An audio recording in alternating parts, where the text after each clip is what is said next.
the leg log, the Grologue. I don't know why. It just sounds nice, but trying to do it with all the other members, it doesn't sound so good. Opheliog? The off-flog. The off-flog? the flog? That's what happens when you drink too much around a campfire. The flog? The flog! Fidban works well for the flog. Flog. So this man... You just get Andres on stream and we're just like, get one of those women who follow you around, right? Get them to whip you on stream. Yep. and me and you will just be there, just saying stuff in weird voices, and he'll just be getting beaten by a dommy mommy. I think... we got it. There's a new video idea right there. We might turn that into a series. More whipping! Yes! Anyway, this guy's going to get his goblin voice on now. Yeah. Eventually. It's very nasal, you see. Right, I am here and I am like... what happens? What am I doing? What is... So going back to the chat, Grologue sounds hopeful and progressive. Prologue is just exhibiting hubris. It makes sense when you think about it. The Hublog? Thanks, Anim5. Grologue sounds hopeful and progressive. Prologue is just exhibiting hubris. Because you're a pro at logging. Huge breast. Huge breast. Huge. No. Huge breast. Anyway. Right. Setting the scene. So, Grimleg is not a being of Faerun himself. He actually came from the Feywild. And so, in your mind's eye, you're going to imagine the Feywild, this whimsical, crazy little place. And a specific part of it that we're going to is called the Dawnswood. And the Dawnswood, the sun never moves. Well, it does. It goes around in a circle. It never sets and it never rises. It constantly feels like dawn. All the leaves on the trees constantly have autumnal colours on them. And it gives off this kind of like calm and relaxing sort of feeling to it. Which for a goblin may not be the best, but this is where he's from. There's all sorts of other creatures here, but currently, as we pan down through the trees, we can see Grimleg curled up in a little ball. He's currently asleep, probably snoring, and surrounded by lots of other goblins. The good thing about this place is the leaves make for a good place to rest. You can sleep pretty much anywhere. And it's never too bright that you can't go to sleep. The sun's always kind of like breaking through the leaves. It gives you enough light to see, but also enough light that you can just drift off. But Grimleg, currently you're fast asleep, but sort of something's arousing you. There's a weird kind of pain in your stomach. And as you start to become aware of your surroundings, you can kind of like sense and feel the other bodies of goblins in similar positions around you. And there begin little bits of rustlings, and a familiar voice shouts out, "Get up, you curs! It's time for some raiding. Oh, Wake up, you lazy bums! Gonna look around and see. I'm not the highest ranked goblin, so I don't know if I should speak up. But I'm gonna nudge one next to me and be like, did we eat the mushrooms? You know, the purple ones? My stomach feels weird. The one next to you that wakes up, you recognize him. He's also a low-ranking goblin called Two Toes, because both of his feet just end in a single toe. Yep, that sounds about right. But he just kind of like, he slowly curls up and he goes, No mushrooms. It was kind of weird. They did something to us. And then he kind of like lifts up this shabby-looking shirt, and you can see there's like a scar that goes across his belly, all stitched up. And he goes, well, if it's going to make us more powerful, that's fine by me, but hopefully they didn't chop off either of my toes. I can barely stand as it is. I can see your toes from here. You have holes in your shoes. Oh yes. Oh yeah, they're both still there. And he starts to get What, up. do I have one? I'm gonna pull up my shirt as well. Just like, yeah, that's a pretty nice scar. Actually, he starts poking it. It's just like, oh, wow. Yeah, look at it. You can show that off to all the lady gobbos. Yeah, that means we're tough now. Oh, so tough. But yeah, as the two of you kind of like glance around, you can see all the others are like waking up, and it seems the whole clan's here. And the boss, your big gobbo boss, is going around like kicking those ones that are still kind of like snoozing away as he ambles about. I'll let you describe your gobbo boss because he was of your background creation. What's his name? Tooth. What's his name? Tooth. What was his name? It was again? Long Fang, wasn't it? Long Fang. That was it. Oh, how does he look then? I suppose he's like kind of a tall, grey-skinned goblin who has a single fang that comes out about 2 inches from his lips, and he's got an eye patch, of course, and what else? I'd say lots of gold earrings on his ears. You know, the loot from many raids. I'd say he's well built as well, with like a short bow and a big curved sword. Excellent. So he's a very tough gobbo, very big. Yeah, he towers above the others. Not that that's incredibly high, but to goblins, he's a decent size, and luckily so impressive and slightly dreamy. the most handsome to goblins. To any other race, it's blood curdling, but to goblins, hoo boy. That's probably why he's got 3 wives. That and he's just selfish. So, but yeah, he's like kicking all the other ones, telling them to wake up, and he goes, "We have been granted the great power by those tentacle-faced creatures that came to our camp, and now we can finally raid those elfy, pointy-eared bastards in Dawn's Trek." Dawn's Trek, you know, is like the hub of Dawnswood. In regards to most towns, it's not massive, but it does have a lot of sophisticated settlement to it, and to goblins, we'll have a lot of loot. Yeah, the elves always have the nicest things, but they have also killed the most of us. Yes, well, that's just the way of goblin life, right? You get shit out by your mothers, you go around, you get some shinies, and if you don't become a goblin boss like me, and he like twiddles with his one fang that's sticking out, well, you're just dead meat, ain't you?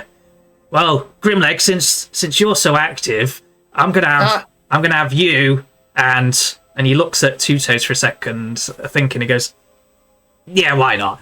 You and Two Toes, you can join me and Pink Eyes, and we'll take the main tower. Rest of you split up into your little groups." Very good, Bossman. Thank you, Bossman. Oh, it is a privilege, Grimleg. You've never been in one of the best raiding parties, but today, my son, today you will get the loot. And we'll make you proud and get the shinies. his eyes go quite wide, and you can tell, like in them, he's getting those greedy thoughts. Yeah. I just nudged Two Toes, and I'm like, he's got the look. He's got the look. The look means we're eating well, potentially, or dying. One of the two. Maybe both. Anim 5 says, "Goblins pimped up by mind flayers. This can only end well." Yep. See where this is going. But yeah, so he takes you, and Pink Eyes, who's actually an albino female goblin, is readying. She has nothing else is very fancy about her. She just has this incredibly beautiful looking crossbow that's very nicely carved that she gained a long time ago. The story is that she left the Dawnswood and came across a whole party of humans, very rich humans, and her raiding party all died apart from her, where she got this crossbow and murdered this human captain. And she came back and made some clothes out of the human skin, which now look completely disgusting and horrible. They're like this weird pinky leather with patches just like missing from it. But this crossbow is gorgeous. Yeah. She's so cute. I love how cruel she is. Yeah, the red eyes just like focus on you, and you see them like narrow like cat eyes. And she just kind of like lets out a little grunt, and just starts readying all her stuff. All right then. Will you be coming with us? Yeah, Pink Eye's coming with us. Don't talk. Yeah. Don't talk to the lesser beings, Pink Eye. And she just kind of looks at you and just goes, yeah. But Longfang's just like, yeah. Look, you're not good enough to talk to her yet. Don't even try.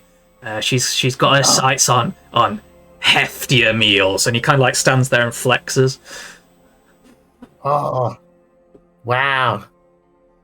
Anyway, Well, get your sneaky boots on. We're going the long way round and trying to get I straight only to have that one town. pair of boots. They're always my sneaky boots.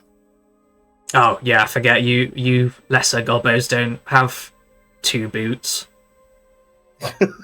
Yeah, but I have a pair. They match. Yeah, well, we'll maybe get you another pair if we can find any kid elves. Really? Oh yeah, Wow. they'll be yours. With our newfound powers, we can take all the kiddie elf boots we want. Yeah. We'll make them walk barefoot. If they walk at all. It's a shame that the adult boots don't fit us very well. There's loads more of those. They fit 2 toes. and two toes just looks down at his 2 toes and he goes, yeah, I could do with some new boots. He's just got abnormally long feet. Yeah. like clown feet. Yeah. Oh, that's so grim. But yeah, so Longfang kind of like leading the way is skirting around the forest, and you can kind of see like every now and then in the break of the woods themselves and all of the trunks of trees, the tall tower in the center of this town. The town itself's very spread out. They're elves. They live long lives, and there's not many of them. They just kind of like spread out and build like fancy buildings between them. This is one of the biggest establishments you've probably ever seen. But all the houses themselves are almost like carved straight out of one single piece of wood. How they do it, goblins don't know. Whenever they try to build a house, it's mostly just out of a few planks, and hopefully it has a roof. Most of the time it doesn't. Strange elf magic. Mm. Yeah. You've heard of this mysterious thing called carpentry, but never been able to figure it out. Carpentry. Carpentry.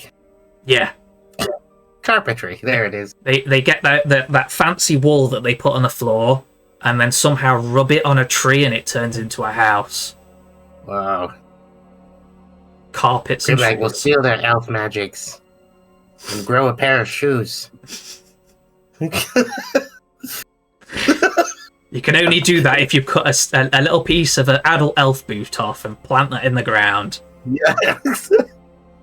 But yeah, you carry on skirting around for quite a while, and then whilst this is happening and you're like stealthing through the trees, you can hear cries begin coming out from the other side of the town, and then bells start ringing, and after a few minutes you see smoke rising from a building right on the other side, and Longfang's like, yeah, they're doing good work, those gobbos, distracting them all whilst we can sneak in straight to the tower.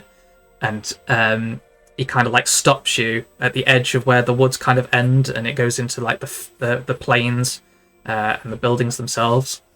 And you can just see this tall tower carved out of like what seems to be a spiral of a tree, and it kind of like twists all the way up, and then as it gets to the top, the branches go up and round and almost form like a lighthouse looking top, with one very big crystal on the inside, glowing with this kind of like bluish light. Now that's a shiny. So we've got someone in the comments saying, I Viper 18, I'm coming to save you, I'm coming. Hang in there, kitty elf boots. Don't let the big bad wolf scratch your beautiful leather contour and silk laces. So there's my favorite one of the day, I think. There's a goblin out there just running in and just like grabbing the boots off of off of a child, just pulling them off and just going, I got some, I've saved him. Don't follow me, kid. You can't run faster than me. I got shoes. And that was the last we ever saw of Viper. But yeah, so Longfang stops you and he goes, so you three best be ready. Pink Eye nods and just has a crossbow in hand, already got a bolt prepared on it. And then he glances at you and Two Toes. I get my short bow ready. Yeah. Okay. Ready and willing, boss. We're going in. We're going in stealthy. Just head straight for the tower. Don't go for anything else. If you see any elves, shoot them. Okay.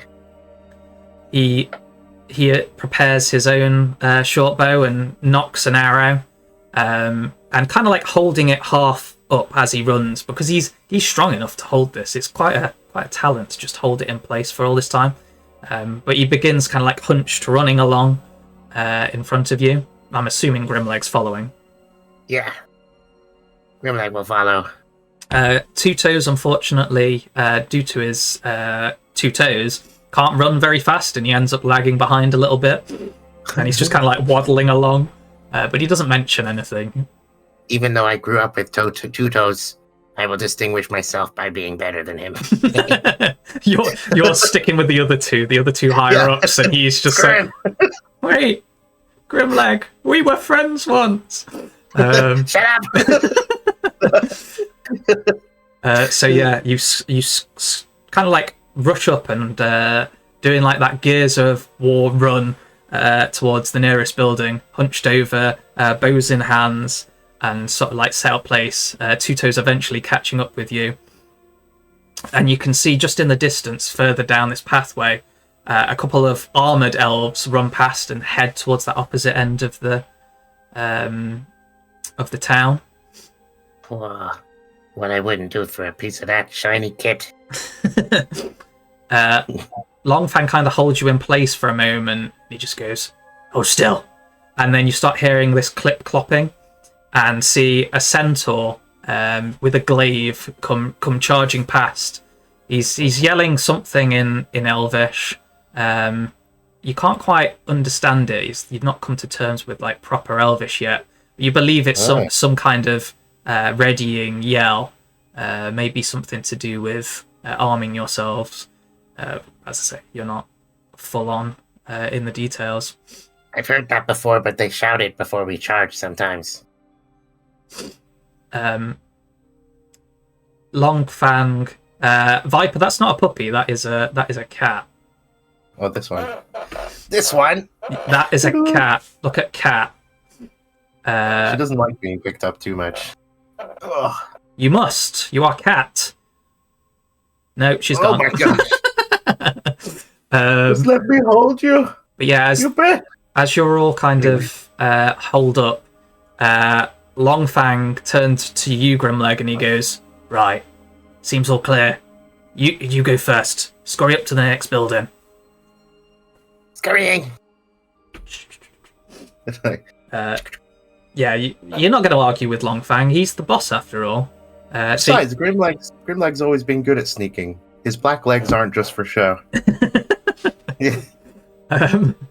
So you get up next to the next building, and you can see Longfang's kind of like looking at you and sort of like giving you the eye, like. What does that mean? What's going on? I'm gonna listen at the door. You can't hear anything from inside. I will try the door quietly. Yeah, there's no locks on these doors. They seem to just open readily. So you creak open the door. Elves. Foolish elves, not thinking about locking their shit. And you peek in. Seems just like a normal homestead. There's a chimney in the middle above the fireplace.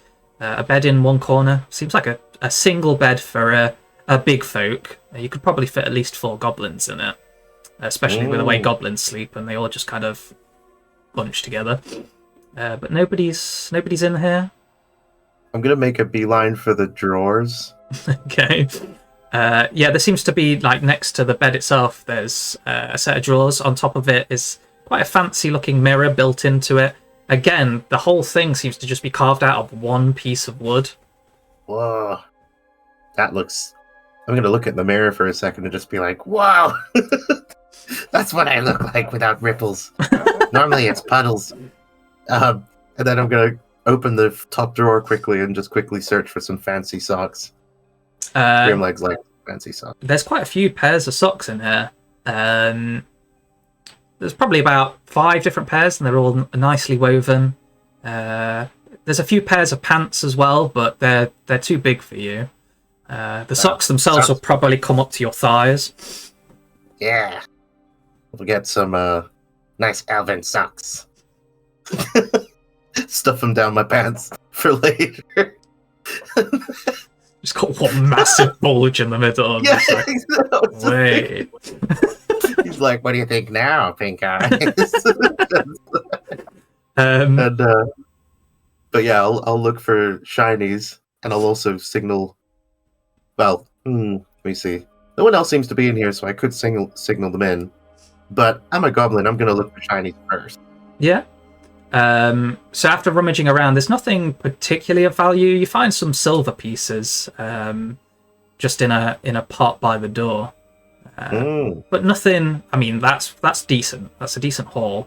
About 3 silver pieces, but nothing else of major value. Viper's just pointed out that the socks are not made for 2-toed humanoids. No, 2-toes probably can't wear these socks. They'll just flop around too much. Screw 2 Toes, he should have run faster.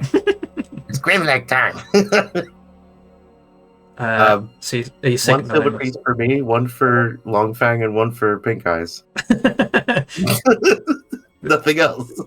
Pink Eye and Longfang get there first, and you give them a silver piece each. And then 2 Toes gets there slightly delayed and like looks around at the 3 of you, like each holding your silver piece, and then just looks a little dejected. There's the pot. The pot might be valuable. He picks up the pot, he gnaws on it a little, and then just goes, nah, and then just throws it down. There's good socks though. His eyes widen and he goes, You have socks? Yeah, look, there's loads. I point to the dresser. He goes up. He takes out his little dagger and cuts out a hole in the bottom, and then starts putting them over his legs. And he just has these 2 big stockings with his single toes sticking out of them, like leg warmers. Yeah. Oh, that's so grim to imagine. It's just single toes. How tall is a goblin? A goblin's about 3 something. Yeah. Yeah. Longfang's probably got him almost like 4 foot, but he's abnormally tall for a goblin. Yeah, he's not a hobgoblin, but he's still a strong goblin. That's why he's the boss. Longfang is the tallest. He was once in a goblin boy band, very popular with the goblinettes. That's why he has 3 wives. Yes. That's how he got those 3 wives. They were all groupies at one point. No. But yeah, so now you're in this little house. The tower itself is not too far away. You could probably make a good dash for it in a few seconds. Okay, let's listen at the peek out the window and listen at the door for when the coast is clear. I'm particularly wary about that horseman. Horseman. So you kind of like hutch yourself up so you can look out the window. And as you go to like peer out, your head bonks against something clear and invisible. Oh. Boss, what this? Some magic? No, that's just glass. We don't see it very regularly, so leave it alone. Can you see it? No, not really. Oh, okay. What are you going to do with some clear stuff? Hide it. They'll never find it, it's clear. That's true, actually. Okay, we'll come back for it later. Cool. Anyway, can you see anything out there? I'm gonna go like that against the window. Just put your hands. Binocular vision activated. You can see around the tower. It seems relatively clear. The door seems closed, and then you look kind of like to your right and further down into the town itself, and it seems like a group of goblins have been dispatched already. There's about 5 of them dead on the floor. No. I'm gonna look around for killer elves. You can't see any of the killer elves at the moment, not even dead ones. It appears they may be outmatching some of the goblin bands. Boss, they got gloopy. Oh well, I was fed up of him snotting in the brew anyway, so he's no big loss. They also got 2. They got 2 eyes. Ah, not 2 eyes. He was beautiful. We couldn't find any defining features from him, so we just went with the first thing we saw. All his brothers had 3 eyes. And he just had 2. He was the most bland-looking goblin with his 2 eyes. There was no deformities. He was the odd one out from his family for having 2 eyes. Yeah. Oh, dear. Anyway. Well, okay. I'm gonna... In that case... I think it's clear, boss. Okay. Pink Eyes, your turn first. And he sends her out up to the tower, and you can kind of like watch through the window as she agilely like marches up and gets to the doorway of this large wooden tower. Still no one else around.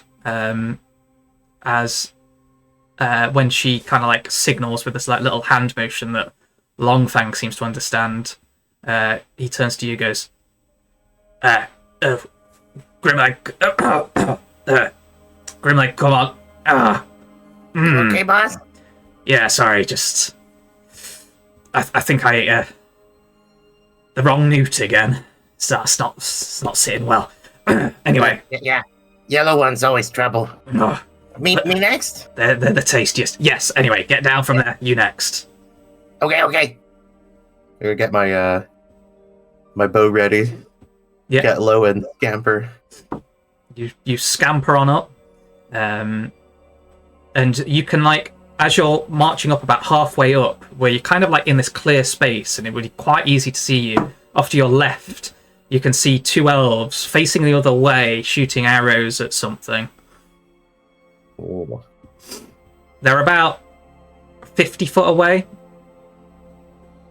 I don't want to attract their attention. Killer elves, really good shots. So you're just carrying on up to the door. Yeah, I don't have any magic yet so I can't really distract them in any creative ways. You're just a plain old level 1 goblin. Yeah. So I'll just do my best to sneak past them. Yeah. But I'll signal when I get there. I'll turn back and signal to Longfang to point in the direction that the elves are at. Okay. So you point your finger over there, and he kind of like tries peering out through the door, and then after a second you see him disappear inside, and Two Toes comes charging out, but instead of going up towards you guys up by the tower, he runs off to the side where there's another building. Oh. And then Longfang himself, rather cautiously, kind of like walks out, looks round, and then with a glance to the other direction, suddenly charges on up to you guys. Mm. Boss, what Two Toes doing? Send him for other shinies? Oh no, he's not worth that. He's just distraction tactics if those elves come this way. Distraction, I understand. Tactics, not so much. Oh yeah, again I forget you lesser gobbos don't understand. Anyway, anyone check the door yet? As he like points up to it. I'll try it myself. Unless I'm eager to please, I'll try it. Yeah, you go straight for it. Pink Eyes kind of like raises an eyebrow at you and then marches over to the other side of the door and watches the other pathway down as Longfang looks the other way. This door does appear to have a lock on it. Everyone knows female goblins like a goblin with deft fingers. And, good luck picking skills. If they're not deft enough, they end up losing them in the mating rituals. Oh, yeah, they're very bitey. Oh dear. But as you're like going up to the door and like looking at it, as I say, this one has a lock on it and it does appear to be locked.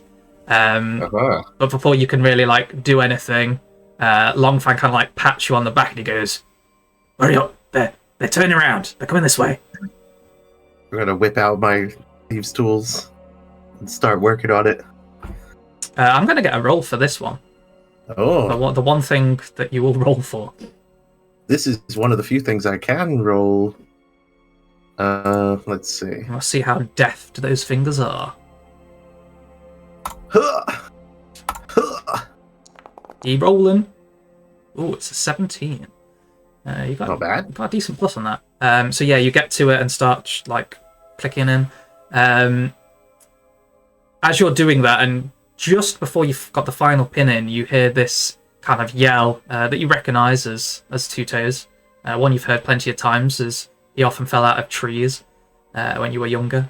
And then there's a bunch of arrows being loosed, and you hear that shunk of the crossbow bolt. There's another yell that appears to be of a big un, an elf yelling out. And then as you kind of like turn around after opening the lock, you see Two Toes coming up, and he's got like a big graze across his face. Looks like he had a near miss, and the arrow just like skirted straight across his face. And he just goes, "Oh yeah, this'll impress the ladies." I'm just like, come on! I just try and pull everyone in. Yeah, as you look around to the other side, you can see that these two elves are now very much dead. One with a crossbow bolt going straight into his neck. The other one has two arrows, almost like on either sides of his torso. Wow. You guys, good shots. Wow. One of the arrows seems to be very loose, though. It didn't really sink in that far. Huh. But yeah, you open the door and head on in. Yeah. Longfang kind of like closes the door shut after you. And as you go in, you can see there's a spiral staircase that goes all the way up this tower, all the way along the wall on the outside, and heads to the top. But in this central bit, there appears to be loads and loads of shelves, all filled with strange trinkets, some with statues, and sort of like bracing each wall, there's these 5, not quite pillars, but plinths with carved elves stood on them. They do appear to be wood, even taller than a normal elf. One, not handsome in your books, but to any other being, a very handsome elf with long flowing hair, has a bow in hand and is standing stoically. Another one, a female elf, is stood with her hands out and appears to be holding a crescent moon-shaped image in her hands. Another one that you see appears to be clad in one large cloak, so you can't actually see any of the features. The cloak's carved with patterns of feathers all down it. And that one appears to be holding a skull in one hand and then something in the other, which you can't quite make out from your angle because it's pointing upwards and kind of cupped in her hand. kind of turn my head to one side, and I'm like, Curious elf statues. Think they valuable? Oh, maybe, but it's more these things underneath them that we want. And you can see underneath each statue is bunches of not just coins, but goblets of gold and shiny jewels and stuff like that. oh, There's a especially skull-shaped pendant underneath the cloaked figure that seems to just catch your eye, and almost as if everything else dulls in comparison to it, it just appears to glow with this silvery light. I'm not even gonna ask permission. I've been good, so I'm gonna take the liberty and grab it. You just charge over and just grab it. Longfang doesn't seem interested. He's too busy stacking a bag full of gems and gold and stuff.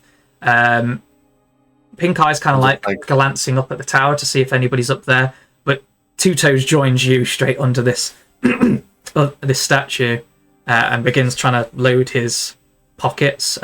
He loads a bunch of gold in one pocket and then realizes there's a hole in it and it all just spills out, so he starts trying to put it in another one instead.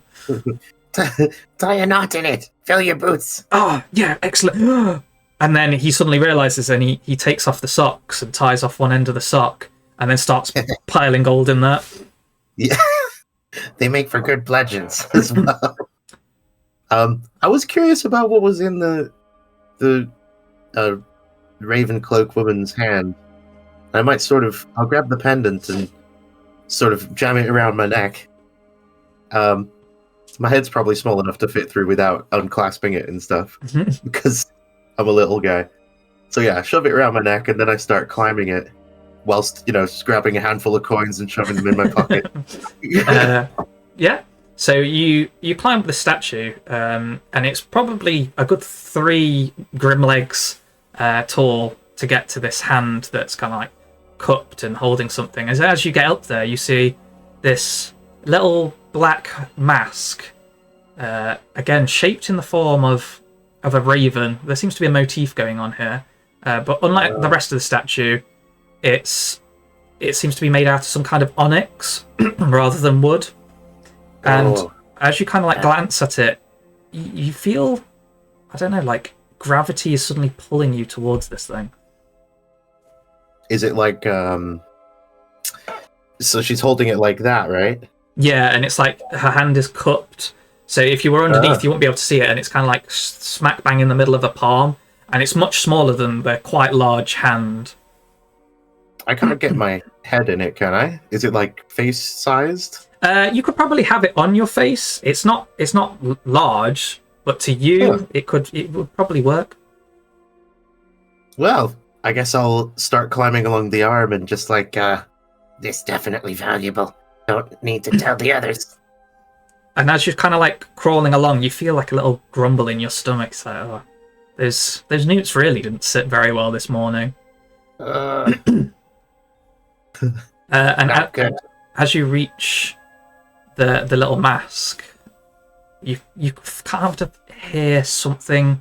It's not quite whispers, but there's something as if moving leaves, but so much quieter than you'd normally expect. It's almost as if the light itself is trying to rustle the leaves, but not quite. Oh, I kind of look around, suspicious for elf magics, and just I hasten my efforts to shimmy it down the arm. I'm just like, Gotta get this and get out. Grimleg's got a bad feeling. Yeah, you get to the arm and you literally trying to like grab it. Yeah. Yeah, so as you reach out and touch this mask, there's a sudden flash from the eye holes of bright white light, and you suddenly feel yourself falling, but you're no longer anywhere. You appear to just be in pitch darkness, and then suddenly you're hitting a tree, and this face is looking down at you. This large, deformed face that looks halfway between a human and halfway between a raven. Ribs broken a little. I'll be okay. What you? There is no noise but this sudden rustle, and the thing lunges straight towards you. No, eat Grimleg! It's too late. You're already being eaten. The thing is on top of you, and it pierces its beak into your belly, which just like bursts in a painful explosion. But the weird part is, as soon as it's piercing into you, it's like the being is being sucked in, and this impossibly large thing suddenly just shrinks down to almost like an arrow thin point, and it goes inside you.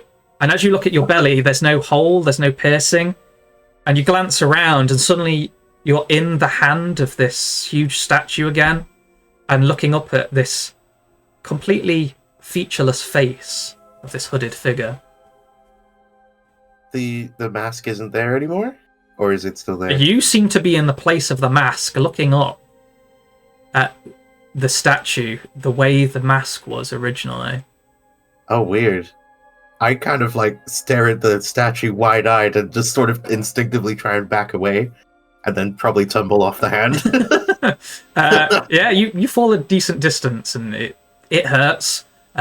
Weirdly enough, when you seem to come back to the real world, the pain of falling and the broken ribs seem to have gone, but then you smack into the floor, and it's back again. Oh! I feel where my ribs were broken. I'm just like, Was real?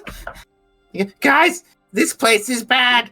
And as you look up, you see Longfang, and he's like flailing around, and his joints appear to be extending and changing, and suddenly where he was, there's this strange frog humanoid like hunched over staring at you, and it looks hungry.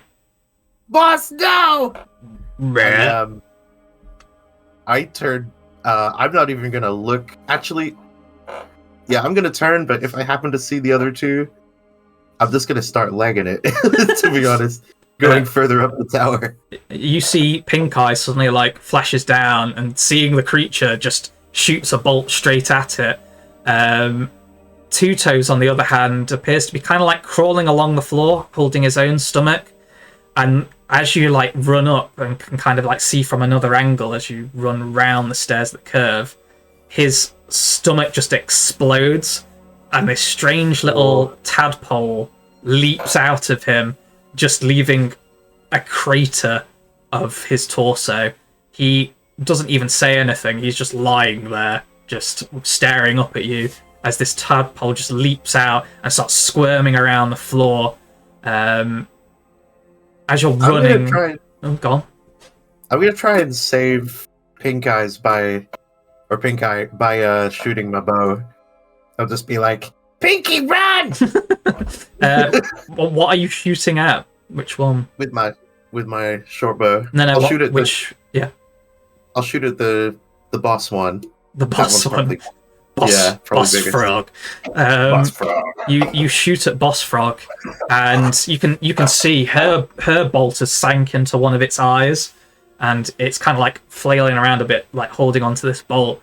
And your arrow easily sails down and just like hits its body, and it sort of flinches for a second, and then glances up at you, and just lets out this hideous kind of noise, and then starts staggering forwards. Quick! Get the stairs before it does! You see Pink Eye Come with me! trying to load her crossbow again, but panicking, and starts sprinting up the stairs as well. Okay, good. I'll just be like, I'll kind of fire one more shot and then just turn and leg it up the stairs. You shoot another arrow, giving Pink Eye plenty of time to halfway catch up to you, and it hits the big frog creature as it's like getting to the first few steps, and it staggers back a little bit, and then gives out a hearty brrr as it begins charging up the stairs after you. Oh no.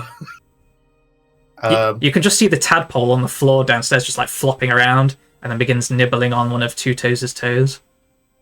Oh no. Son of a bitch. I'll as soon as we get to the first door, I'll turn around and see how fast Pink Eye is, how close she is to the door. Pink Eye seems to be right behind you once you reach it. She's even faster than you are. Okay, I turn around, close the door, and I search around for something to barricade it with. Yeah. Again, in this room, there's one single statue in here of a different kind of elf playing a lute by the looks of it. It's going to be heavy, but you could possibly get it in front of the door. Yep. Screw their religion. Let's drop. My life more important. So you move over to it and start like pushing, and this thing is really heavy. Goblin strength is not going to work on this thing, but Pink Eye, seeing what you're doing, joins in, Nice. and sort of like goes past you first, and then sort of charges into it and jumps and elbow bashes it, and it begins to teeter towards the doorway. Sweet. Let's give it one final push. I'll try and time my pushes with her ramming it. Yeah, she steps back again and begins charging, and as it kind of like leans back again and then starts leaning forwards, she hits into it, and you time your push, and the whole thing comes crashing down and sort of at a side angle hits the door and breaks through it because the door is made out of wood, but like kind of like pins it in place, and the statue and the door are almost like locked together at this strange angle. You can hear the wet slapping of feet outside. We safe for now. Look around for something that can help us. Or maybe you give orders, Pink Eye. Grimleg's scared. Pink Eye kind of like glances at you and starts grimacing in a way and holding her stomach and starts to keel over. Not you two! Spit it out! I'm like slapping her back. She bats your arm away and starts like glancing around, and then sees kind of like a little balcony, and just throwing the crossbow aside, sprints for the balcony and leaps out. No! Grimleg goes out to the balcony slowly and peers down. You see the rather not desiccated, that's the wrong word, crumpled form of Pink Eyes on the floor. She's probably a few feet away from the two elves, but yeah, it's not, she doesn't look very good. Oh. Grimleg backs away and then sits down heavily on the floor with a plump and just goes, Everybody's dead. Guess Grimleg's chief now. Chief of no one. Chief of himself. Yeah. Grimleg he pulls up his shirt and looks at his stomach and goes, Me next then. And as you kind of like look at it and looking closely, you can kind of like see this strange black shard about an inch or so away from your belly button that seems to be sticking out. What that? No scar? No, the scar appears to be gone. I'm gonna tap the scar, tap the shard of black glass, I guess. As you tap it, it cracks along its edges and then just shatters, leaving this strange little hole in you. And as you stare at it, black mist just begins billowing out of it, as if you've just created the most massive bonfire, ate it, and then got a little steam hole in your stomach. And it just fills the whole room, blinding you to everything. It's just like complete and utter black darkness in here. Grimleg's burning inside. It's weird. You feel no pain, and as you're kind of like, I guess, panicking at this point, some weird shit going on. You see a form in the darkness, darker than everything else, begin shuffling towards you. And as you witness it, you feel so lightheaded. Everything's spinning and slump to the floor. I probably like reaching for my bow and just to the So I think that's the best place to pause this to break, because this is the point that it's going to change some big things. Oh dear. Yeah, unfortunately. It's been pretty cool so far. We're going to start singing All My Friends Are Dead. Yeah. Poor Grimleg. Grimleg's very glad he touched that mask, though. That was a good decision. Maybe.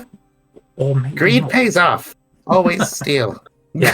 Always steal. You never know if some weird raven creature's going to burst out of what you steal and stab you in the stomach. Yeah, but also stop me from turning into a frog thing. So that's a plus. For now. Yeah. Yeah, let's take a quick 10 minutes, get refreshed, have a tiddle. Yes. Pet the I'm cat. gonna go get a coffee. We will return for the rest of Grologue. Very good. Yeah. I'm enjoying it. Very, very good. I'm enjoying it so far. 1 pound fish. See you soon. Bad fish? Bad fish. Bad fish! Bye. Breakfast. Breakfast. Let's get back to it. Let's get back to it. Show us your pint glass first, just so everybody at home. So there you go. That's a Grimleg pint glass. Pete's actually 3 foot tall. The size of my head. It's a massive. It's filled with coffee. There's so much coffee in that thing. You are possibly going to die. Oh. There's only one teaspoon of instant coffee in it. That's how I like my iced coffee. Weak as shit. Weak as shit. It's mostly milk. You're one of those. I can't stand the taste of coffee, so. You don't like what? I don't like coffee at all. I can't stand the taste of it. Oh, damn. I love coffee. But I've fallen in love with my ice tray, and I've just been making so much iced coffee. Some massive iced coffees. Yeah. Okay, so getting back to it, we're gonna time skip slightly. I'll fill in the gaps in between that time. So after Grimleg passed out, it was some time afterwards. Not that you knew it, but you were found by a couple of elves. And the next part that you remember waking up from is actually being carried and outside. And you can hear the soft clip-clop of hooves as this large centaur figure is carrying you. And you're sort of still in a daze as he seems to take you to this place, puts you down on a table, and an elf looks you up and down and then jabs you with something, and you end up falling back to sleep. In this time, you are watched over by an elven woman who seems to be some kind of doctor or medical woman, maybe even just a witch. But upon inspecting you and telling all the other elves, believes that you're not actually a threat. All the other goblins, even some of the dead ones, ended up either turning into frogs or having little tadpoles burst out of them. But you seem completely fine. Whatever's inside you seems to be in stasis. So, for benefit of the stream, by the way, this is cat. second cat. No, don't run. No, you must be seen. Second cat. There he is. This is second cat. Hello. Second cat. He likes to be picked up even less. He's just like looking around like, where can I go? That's Isaac. But yeah, the first thing I probably would have said as soon as I regained my faculties would be just saying the elven word for parlay. Upon Grimleg didn't mean to touch the thing. Grimleg didn't mean to break the statue. It's a misunderstanding. Grimleg, give back what he took. Whenever you say stuff, the doctor never responds to you. She'll mutter things in Elvish, but she won't speak directly to you.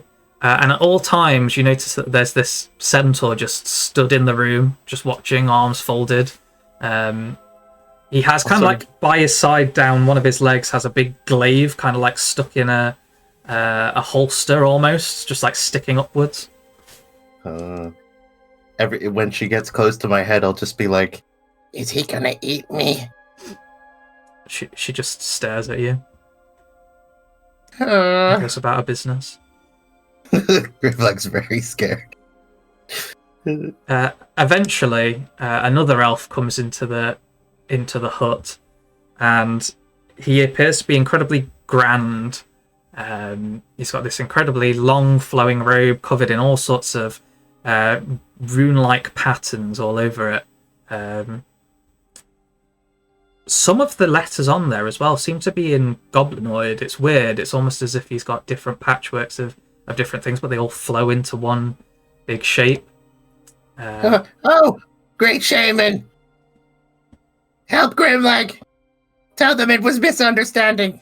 In Goblin, he responds and he goes, I am not a shaman, per se. I am Aelwyn. I am the leader of this particular town that you and your kind raided. Oh. You wear markings of the shamans.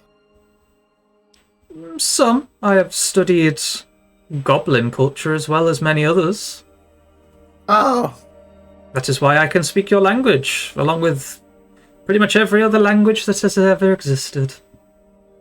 Well, you are an elf, but so you understand? When Grimleg says he'll never come here again, he'll give back what he took. Grimleg's very Grimleg doesn't know how to say that word. Yes, it's not very common in the goblin language. It does actually exist, but next to no goblins seem to know of its actual wordage.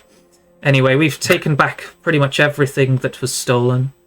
Some was destroyed, but everything taken, apart from one major artifact, has been returned to its rightful place.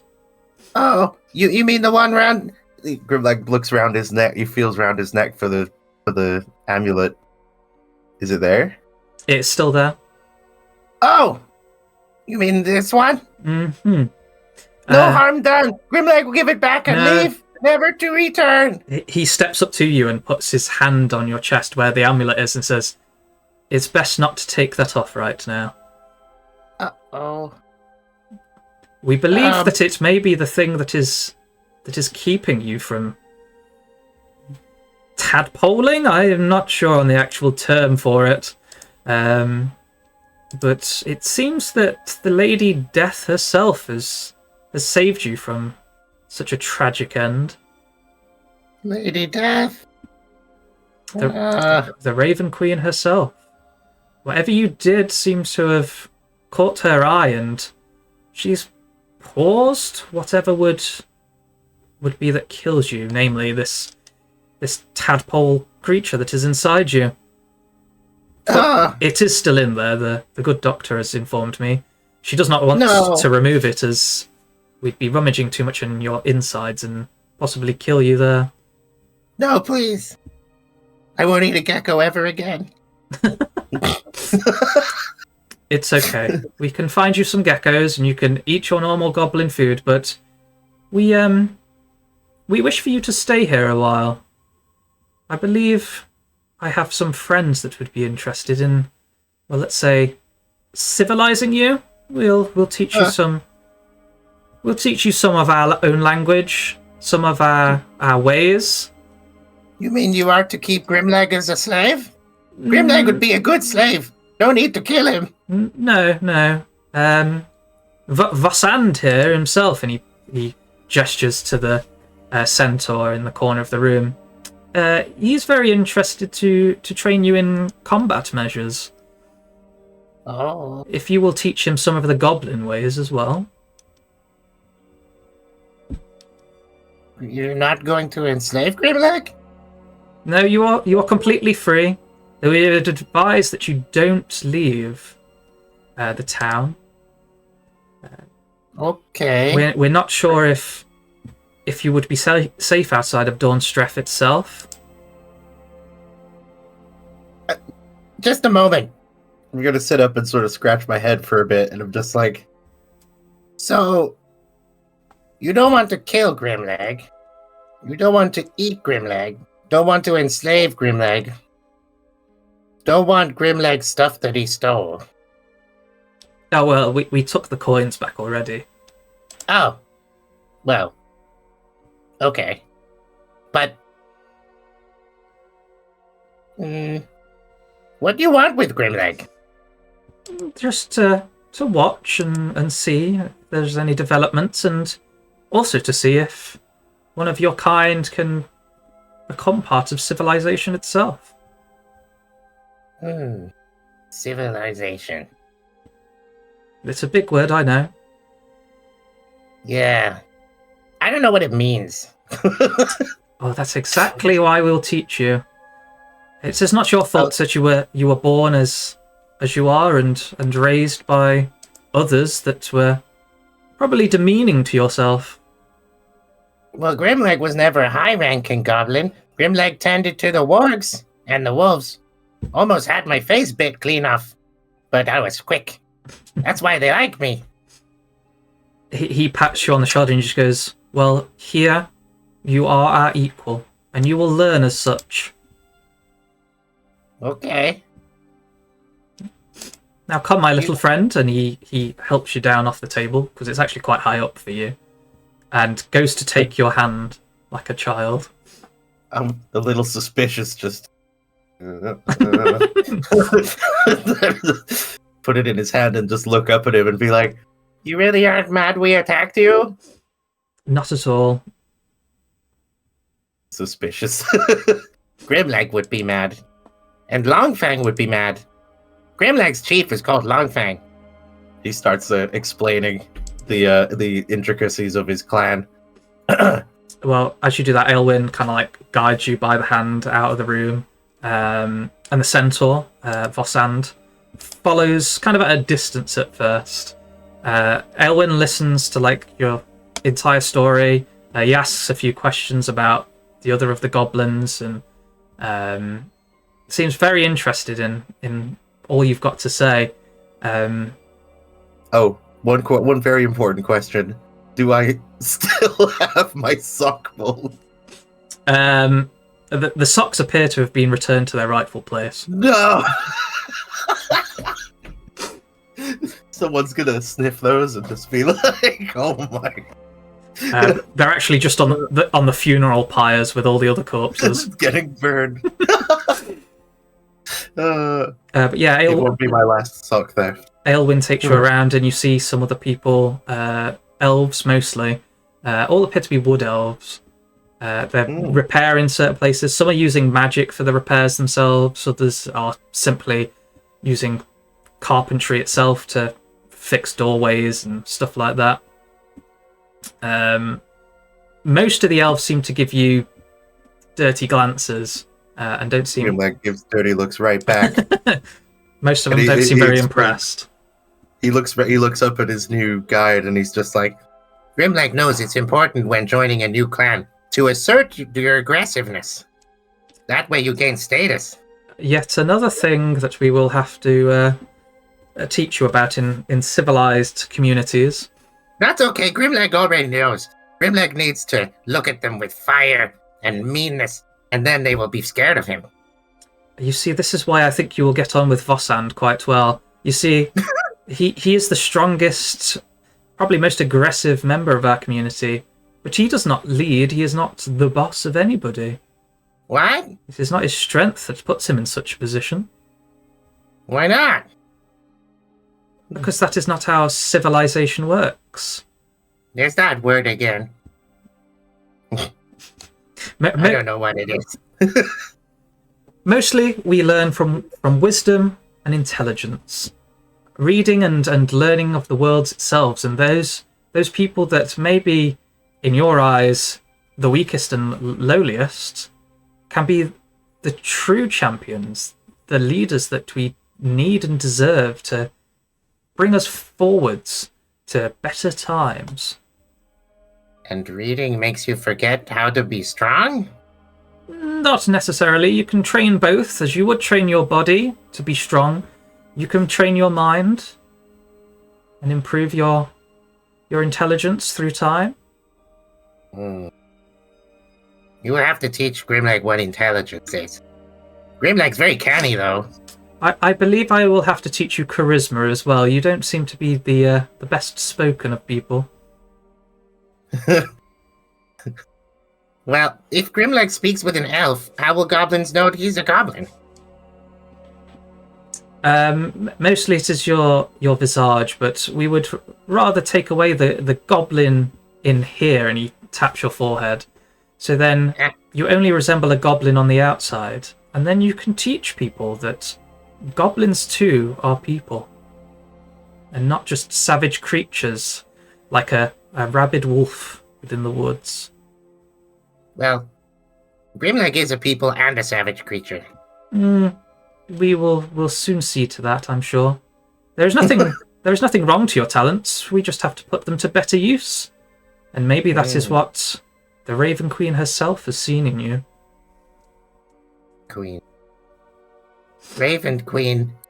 You know, when Grimleg was on the statue, definitely not touching anything he shouldn't be, Grimleg saw a half raven, half other thing went into his body. Grimleg thought it was going to eat him. Interesting. And he stops for a second, and obviously, even though elves don't have beards, they still get the thoughtful position of stroking their beards. And he thinks for a moment. Yeah, I'll describe that experience. And then I fell off, and my broken ribs were gone. Oh, but then after my what would he say? After Pink Eye jumped to her death, there was another figure, and there was something sticking out of my stomach, like glass. It crumbled, and I'll see. Is the hole still there, or has it been like sewed up? No, like lifting your shirt up and looking down, you can kind of see there's an outline of something inside, as if it's kind of like bulging in a sort of pattern there. But there's no scar whatsoever. Your skin appears to have completely healed over, as if nothing was there in the first place. I think it might be inside me. He kind of like gives you a look and doesn't say anything for a few seconds, and then goes, "Well, I must be honest, Grimleg. None of that makes sense even to me, and I have been in this world for, well, many, many years and learnt many things, and even stepped among gods myself. But their methods are often strange. I can't quite tell you whether this is a good omen or a bad one. But I can tell you that you may be destined for something much greater." Well, whatever it is, I hope it involves lots of shinies. Most likely it will. People may shower you in gifts if you show them kindness and use your skills for good measures. But anyway, I must be gone. There is much to do.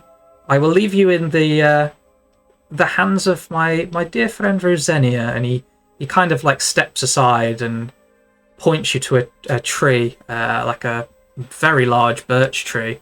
And as he does, a female figure seems to just step out of it.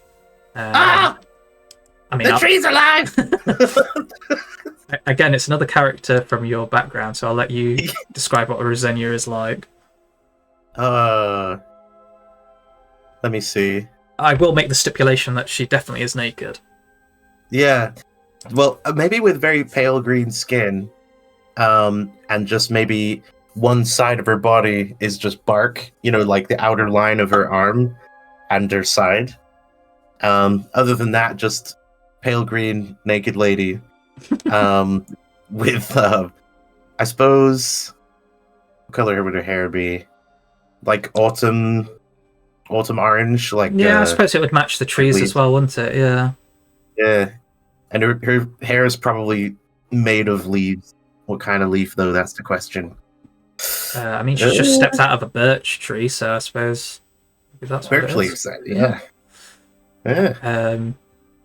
But yeah, she as soon as she kind of like steps out and sees you, a large grin comes across her face, and she goes, "Ah, so you're the one I've heard all about.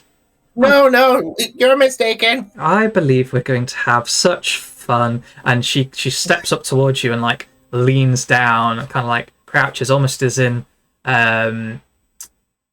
like a parent would to their child if they were going to like play with them, or it's not like a talking down or telling off kind of position that she takes, almost like a motherly sort of way.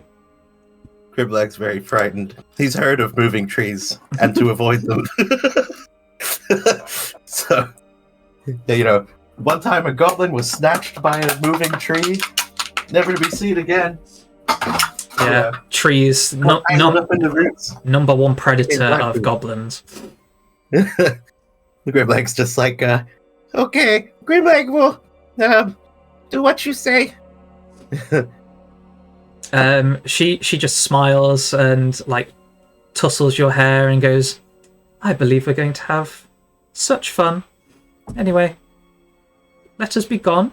And she stands up and kind of like leads you down. And again, Vossand is just kind of like following you in the background. And I think we'll kind of like fade to black for a little bit for this bit, or maybe like montage. It's like she like takes you around and she starts explaining some of the elven culture to you. Her knowledge seems to come mostly from nature, and she teaches you a lot about the plants, the herbs, and all that kind of stuff around, and even retrieves an alchemical kit from one of the other elves and gives that to you in the coming days. So your days, Grimleg's first gift. yeah, your days are usually with her, and she takes you around and doesn't go out of the town itself, but teaches you all about the plants and things that grow around it and some within it.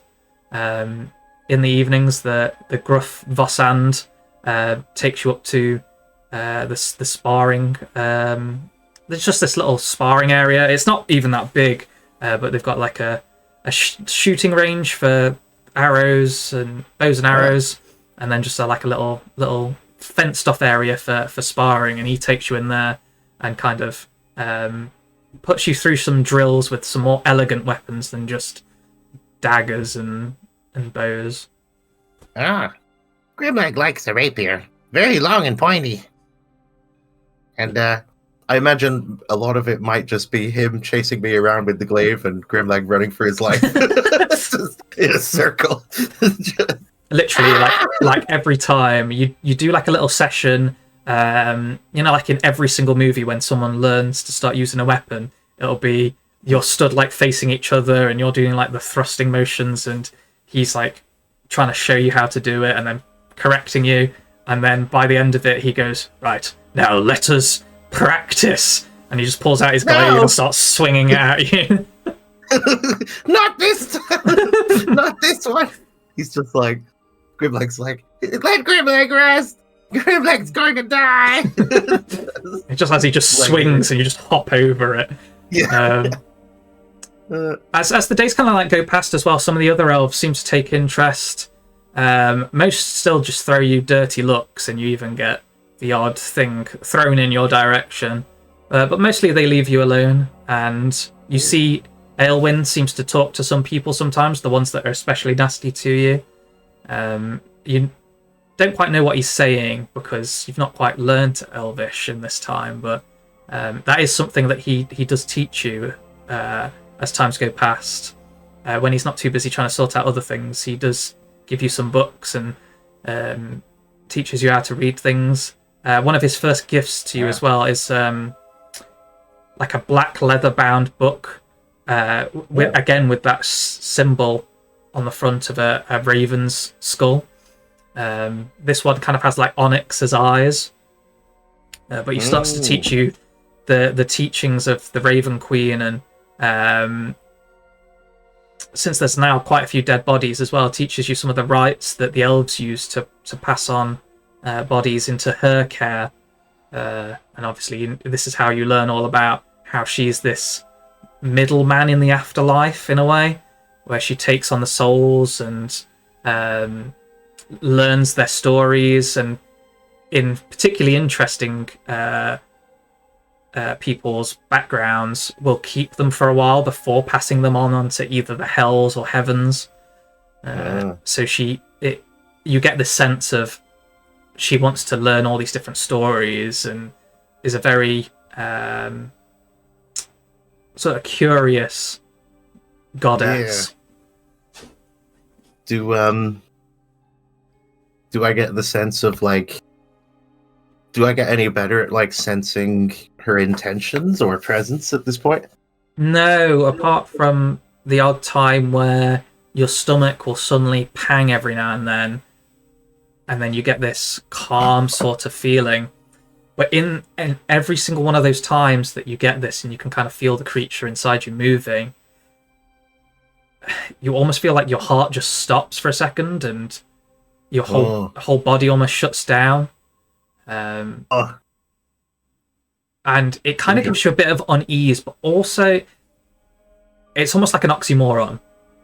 You feel like a complete unease that your body's just like almost given up on you, but it also feels really comforting in a weird way that there's something just like taking all of that form and responsibility away from you.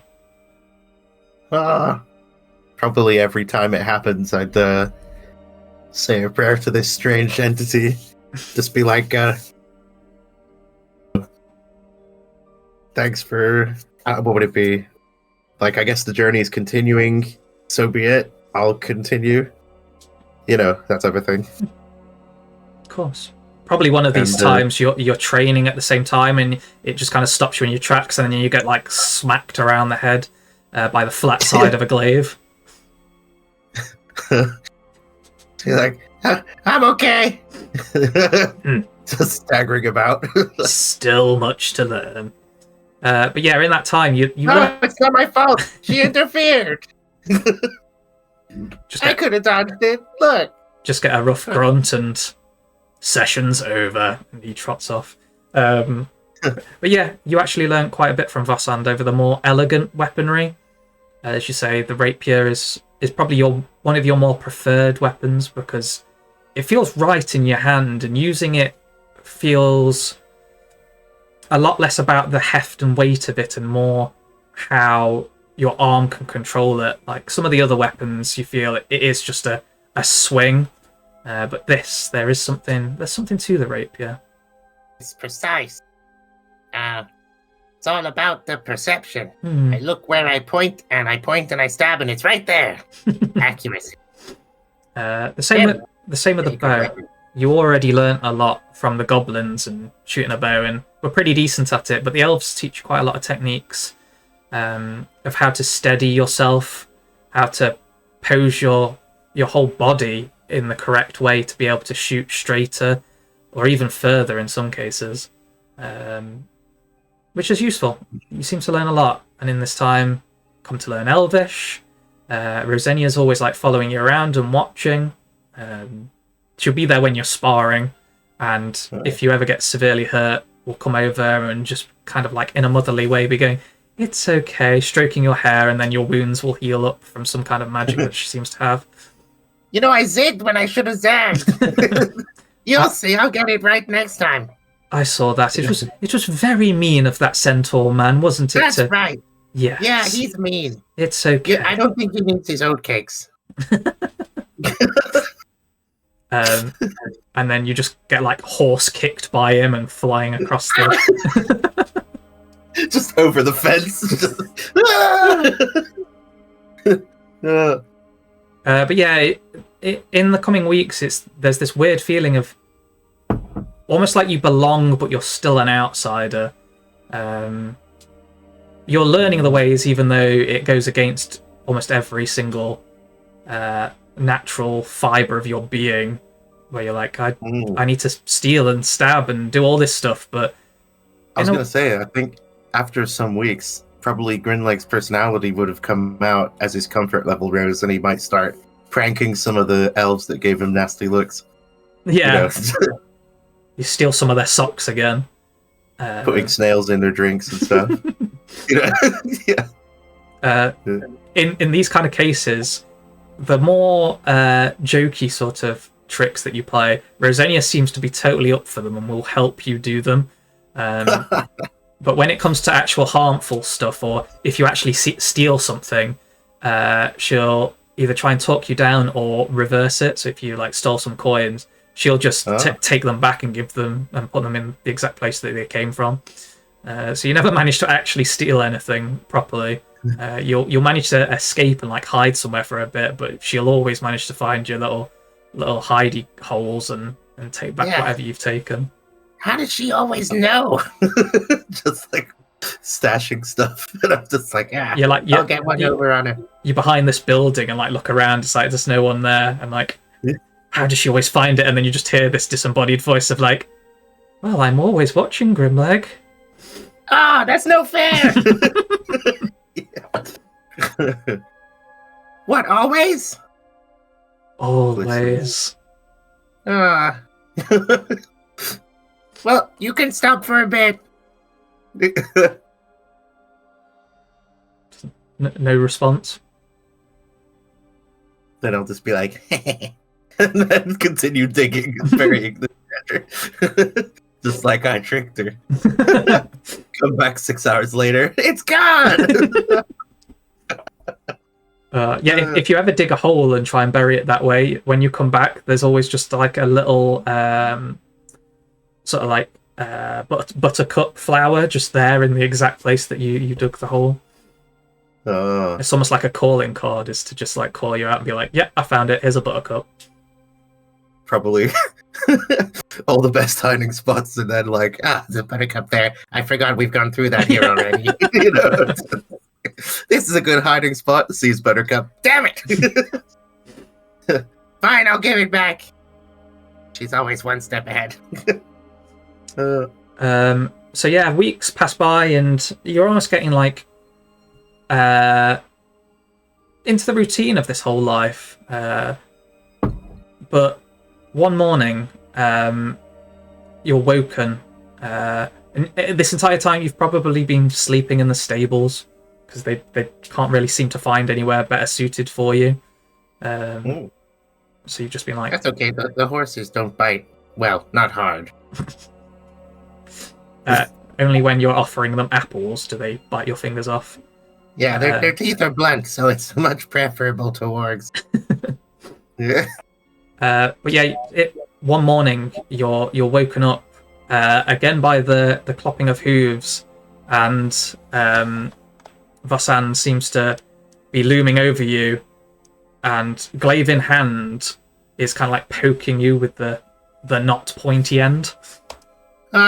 Training already? No, Grimleg, this is much worse. Come. And he kind of like scoops you up in his arms and canters up to the tower where Aelwyn is stood waiting. There seems to be a lot of fuss around the town itself. There's people hurrying back and forth. And there's shouts in Elvish about, "It's here. They're back again. They're after it." And you just kind of like get the odd here and there bits now that you've learned Elvish quite well. Vosan, what are they after? Who's they? Who knows? Anyway, Aelwyn, we're here. And he's still kind of like cradling you, like almost like a little baby in his arms. And Aelwyn goes, "Unfortunately, Grimleg, your time here has come to an end." Oh no! Grimleg can learn more things! Grimleg can learn not to steal! Ask Rosenia, she knows! It's okay. You'll find your place somewhere else, but you must go. You are evicted from this town, never to return. Evicted? Yes. it means to be kicked out. No, I know what it means now. But is it because of the tentacle face guys? Something to do with that, but Grimleg, leave now. Okay. Take what we've learnt. Or, sorry, he wouldn't say learnt you, that's really bad English. Take what we've taught you and practice it somewhere else. Form your own little family and treat them with kindness. You will see, it will be its own reward. And he sort of like brushes your brow for a second. Can I come back someday? No, you are never to return here. Really? Yes. Now, Okay. Vossand, go. And the centaur kind of gives a little salute and turns around and starts galloping off. And you can see Rosenia sort of like floats out of a tree and starts following you. And as you go, and you can kind of like see over the top of the centaur's arm, you can see this strange thing sort of just like floating in the air above the town and slowly getting closer. It looks like a giant snail shell, like a curly snail shell in the sky. But before you can get like a proper look at it and figure out what exactly you're looking at, you disappear into the woods. Grimleg's very sad. He didn't like their singing, but these guys were good to him. But yeah, Vossand seems to gallop for some time, and weirdly enough, even though he goes pretty fast, Rosenia's managing to keep up. She seems to keep disappearing behind trees and then reappearing in different places. Oh, that's cool. But after a while, he sort of like stops and lets you go onto the floor. He goes, "This is far enough. I have taught you all that I can in the ways that you will learn. You must go now." Okay. Well, for what it's worth, I hope I see you again. You're all very good. And Grimleg likes being with you. Maybe one day. We shall see. But remember this, Vossand Legbruiser is your teacher. And he kind of like heroically rears up and kicks his legs out and then gallops back to the town, just leaving you and Rosenia stood there. He's not all that bad, is he? No, he's quite a nice gentleman once you get to know him. Can you explain why I must go? Did I do something bad too many times? Oh, no, I don't think it's anything like that. It's much more complicated. I don't think I could explain it, to be honest. Well, if our paths cross again, I'm gonna finally manage to hide something from you. We'll see. And then we'll laugh about it. And who says I'm going anywhere? Oh. Well, you are a tree. Yes, this is true. And there are trees everywhere. Oh, that's how you always know. That's cheating. She just kind of like smiles knowingly and kind of like kneels down again like that first day that she saw you and like tussles your hair and goes, "As Aelwyn said, you're destined for greater things. I can see it. You're a good boy, really, aren't you?" Well, don't tell anyone else. Oh, I won't. I'll just keep it to myself and always be giving back what you steal. I don't want to make that promise. But Grimleg will do what he can. There appears to be a loud cracking noise in the distance, almost like multiple trees being felled at once and tumbling through the forest. So what happens now? Where should I go? You probably should run now. Oh, okay. I'll go back and help out, but I'll also be watching. Okay. And she sort of like disappears into a tree. Grimleg will scan the horizon and look for waypoints. Look for landmarks. It's quite hard because the forest is just it's just like you've been dropped into the middle of nature itself. There's trees everywhere. There's only the odd light beam shining through some of the orangey leaves. There appears In that case, my direction might be away from the big cracky noise. You're just like, no cracky noise. No cracky noise. No, thank you. Are you just walking? No, I'm gonna run. I imagine I'm quite swift now. Oh, I'm still level 1. I don't have a cunning action, cunning stunt. Cunning stunt. I do love some cunning stunts.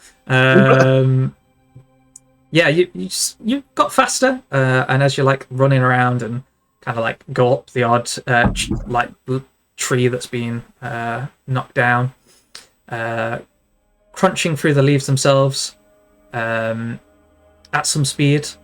You get to one point and there's like a tree that's sort of like knocked over, and you have to duck underneath it. And as you do so, you suddenly get hit by this wave of cold, and the trees seem to change themselves.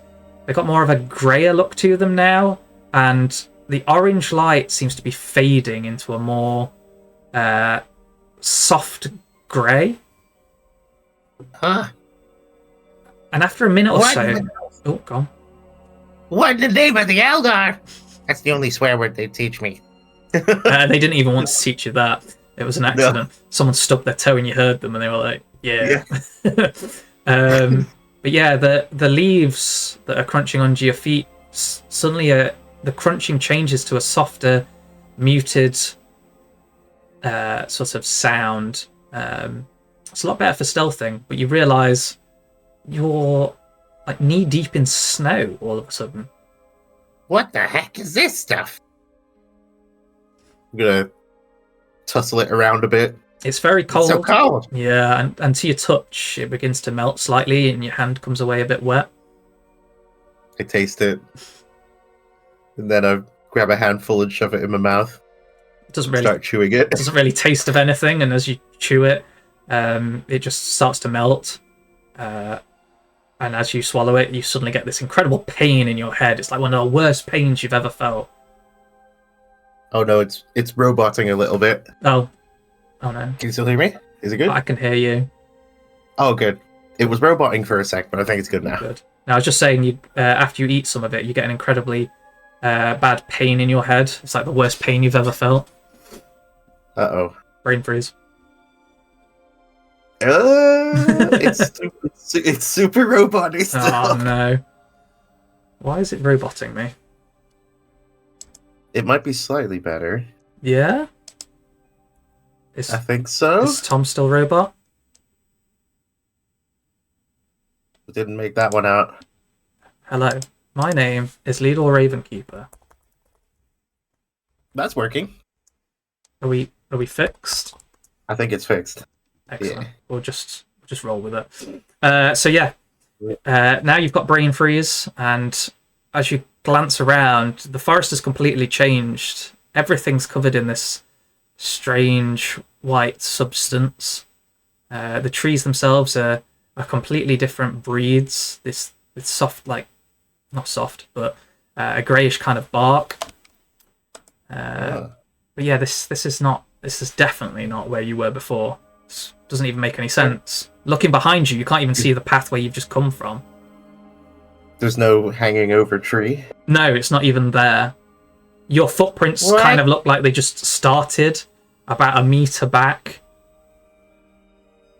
I wonder if she meant me to come this way. Why am I speaking to myself? Oh well. I better practice for when I'm chief. And I'll retrace my steps and see if I can touch where it was. Doesn't see him seem like Yeah. anything's there at all. It's really weird. Like when you go back to where your footprints just start, it's like you just stepped out and started in this one point and carried on, but there's nothing around for ages. Well, that's very curious.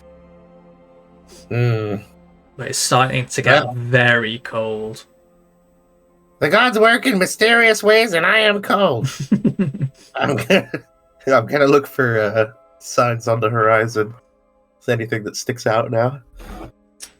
You can kind of like see down the way, and looking out in one direction, you seem to see some smoke from what could possibly be a settlement, because there's a few different trails of it going up into the air. Aha! That's our destination. And then I'll just be like, Hello, world. I am Grimleg, servant of the Raven Queen, who saved my life. Peace be upon her. And then Grimleg's now going to go and fulfill her will. But first, warmth. Fast forward to several sessions into the game, and you're murdering old women. Take that! You bitch! God, dwarf lady.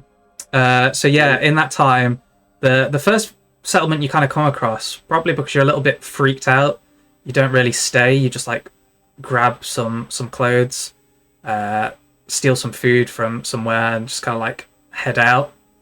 Eventually, human longshanks, very dangerous, very crossbow. Yeah. Eventually, after some wandering around trying to figure out where you are and if you can get back, you end up in a very big built-up area, one that you've never seen before. There's no trees around. It's just surrounded by all this snow. It's got these humongous walls all the way around it, so it's probably one of the safest places to go, from what you can tell. And maybe there'll be some elves in there? Yeah, they can send me back to my forest. This place is too cold. I don't like it. But it's probably the sheer amount of people just makes him think I have to steal to survive. So that's when Can't be seen. They'll kill me and eat me. he sneaks on in over the walls. Even if I am a civilized now. They won't know. They'll just see Goblin. He's gonna kill me. And it's like, well, I would. And I may be talking to myself. But, I might not stab you. I might just take some food and go. I can be peaceful. Why am I imagining this whole rant as he's got like a grappling hook on top of the wall and he's like slowly walking up it and he's just ranting to himself? He's just like, I don't need much. I just need socks, a bit of meat, need some surgery. So you get most of those things from inside the town in the next few hours, apart from the surgery, because you've not approached anybody yet. But at one point, you, in the distance, see this figure, and instantly your memory goes back to when you, just before you passed out and saw that dark figure silhouetted in the darkness. It's like this absolute point of black, shaped like a cloak, down an alleyway. oh, Grimleg would just eyes go wide and leg it the other way. Probably. Just like, wait, no. Because I might suspect at that point it's the Raven Queen. So it happened at the same time, so I'd probably run towards it. And just be like, Raven lady, let me do thy bidding. I pull out the rapier, and I'm like, I shall grant death to those who you desire it for. Yes. Come, fill your destiny. And it floats down the alleyway, leading you. and then like, You shall feast on their experiences. You shall feast on their stories. Bathe in them. And so this figure just kind of like floating in the air, just like carries on going down the alleyway and then disappears down a separate path. And as you come sprinting round, rapier in hand, you see a motionless form on the floor appears to be one of these Longshanks that you've seen. But he may have been there for quite a while because his skin's blue, and his hair appears to be almost like wispy clouds, sort of like floating up. But yeah, he's just flat out on the floor, and you can see what appears to be possibly a hilt of some kind sticking out of him, but made from pure ice. I'll be like, tut tut, negligent humans, leaving their long dead out. And no rites have been performed. I shoot the rapier and I'm like, very well. The rites of the Waven Queen. The Waven Queen? The Waven Queen. With a willy. We gathered here today.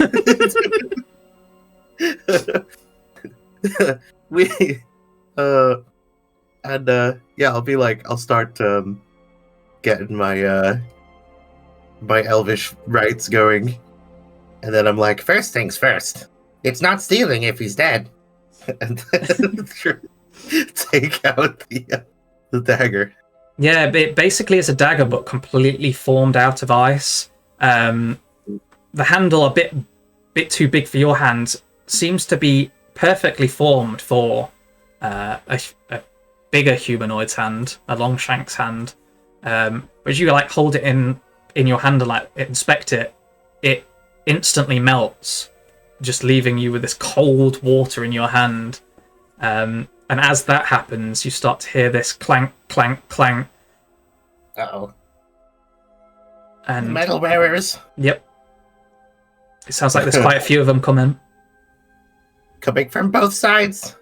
The only way is up. It's just like call on the Raven Queen and just like take me from here.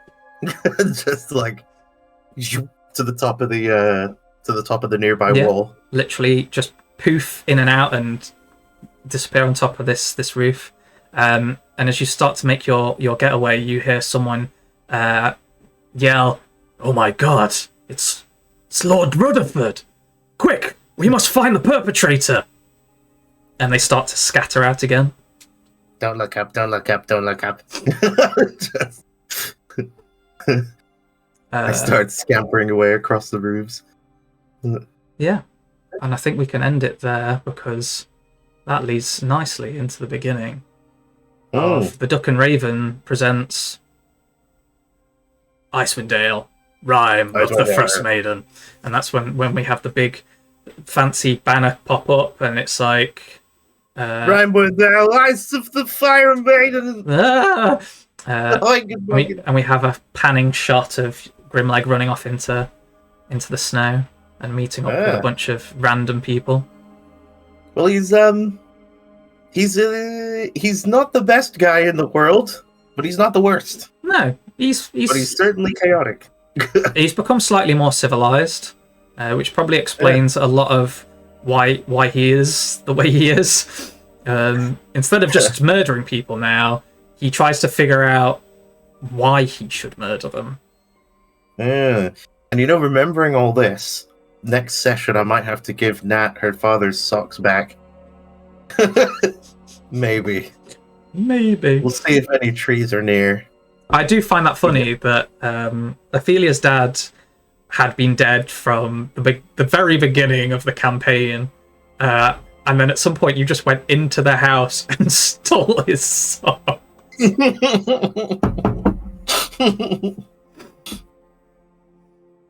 Look, you Longshanks don't understand. Socks are a luxury item. They are. They are. But the difference between having socks and not having socks is like night and day. Facts. You heard it here first. Yeah, Grimleg knows. I knew a guy with 2 toes. poor Two Toes. He was the best of us. Well, kinda. I don't know about that. I think who's the best is Pink Eye. She jumped out rather than, suffer the bursty burst. Well, that's the weird thing. It's like, obviously Grimleg saw. Some people seem to have the tadpoles and they burst out. Other ones just turned into the frogs. Yeah. It was no surprise that the leader did. That was a bit scary. There's fucking freaky creatures, man. They're terrifying. Oh. They're yeah, no, that thing chasing after you, that would be enough to traumatize you for a few years. Yeah, you just see like that's the really weird part as well, because it's one infects you with the other one. Yeah. So it's like one person that turns into a frog would then infect somebody else, but they'd have an egg in them that hatches out into the tadpole, and then when that tadpole grows up and turns into a frog, that frog would infect somebody, but they turn into the frog. It's quite clever. It's quite cool. But there's more than the two types, isn't there? There's they change as well. One time we should do a slot campaign and see what happens. I mean, that would be so weird. I included them in the Corporus campaign. And yeah, they're just weird. Did I get infected in that one too? I think yes, for a short time. Yeah, I think 2 of you did, and you managed to heal yourself eventually. But yeah, they know good. This one's a bit harder to deal with because the Grimleg is poverty stricken. Yeah. What? So it's not as easy to, not as many ways to deal with it. You were much higher level at that point, but yeah. Yeah. It appears that the tadpole is still inside you. Yeah. You do feel it every now and then. That's curious. Oh, I'm very excited to see my teachers again. They were pretty great. I'm sure they'll pop up at some point. I got real feels when Grimleg's just like being told you have to leave, and he's like, "But no, I don't want to. Yeah, I like it here." You know, he's like my new clan. sad times. Because in Grimleg's case, he doesn't understand the full situation, does he?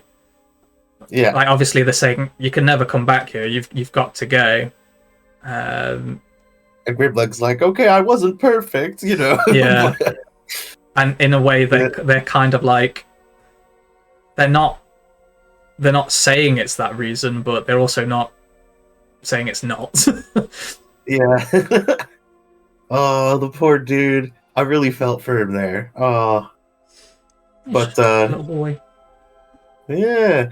I mean, it's fun because he never, he never would have had any sort of positive relationships type of thing. And so, having had them, but I think it might inform how I play him from now on. Yeah, he might be a bit less cutthroat. We'll see. I think these are the perfect kind of backgrounds for a level 1 character, though, where it's like big things can happen, but you as a character have not done like amazing things. But it forms around you and forms your life around you, and that's what guides you forwards into the character that you'll become later on. Yeah, I'll tell you what, I'm really looking forward to seeing everybody else's, because they're gonna probably benefit from it more than Grimleg does, because I had it in my head pretty much exactly like this. So pretty much, apart from yeah, well, more detailed, but yeah, I wonder what it's going to be like for everybody else. It's going to be curious. Yeah, I think in all of them there's going to be some like time skippy stuff, because it's like obviously stuff happens in those times, and that can be your more specific thoughts of like things you've shared with Rosenia and stuff like that, and or your training and stuff. There can be specific moments that you recall, but I mean, we don't have weeks in reality to relive it. Yeah. But yeah, the other characters are going to be interesting. I think I said to you before we even started this that for Arya and Fidvan, I've definitely got very clear images of what theirs are going to be like. They've got very specific things that led them into the campaign, whereas some of the other guys, not so much. That's okay. Everybody plays differently. Everybody formulates a character differently. Yeah. I just want to see how Garzula became strength. That's just her beginning. It's just the whole episode is just how she became strength. Do you reckon it's like the beginning of Conan, where he's just pushing a rock wheel around in the desert for years? Garzula all on her own, just pushing and lifting rocks, and that's how she became strength. Yeah. So yeah. Oh yeah. Well, looking forward to tomorrow when we get to More Grimleg. go back to real time. We Hell yeah. fast forward to real time in Icewind Dale. There might be some stuff with whales. I'm not going to reveal anything because somebody might watch this video before they watch the rest of the campaign. Yeah, Sundays around 7:30 p.m. Ignore that person that's just appeared. And Grimleg will return as the credits finish. Yes. Oh. And ignore that person that just left. To go. But there you go. Icewind Dale is the full playlist is available on YouTube. You can find us on the Duck and Raven youtube.com.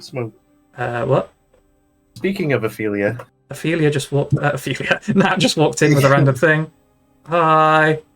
You came at the perfect time to say bye. Yeah. Bye, world. Grimleg will see you in your dreams. Oh. And when you die, he will be there. Don't worry about it. He will take your socks. I'm gonna end the stream now. Bye-bye.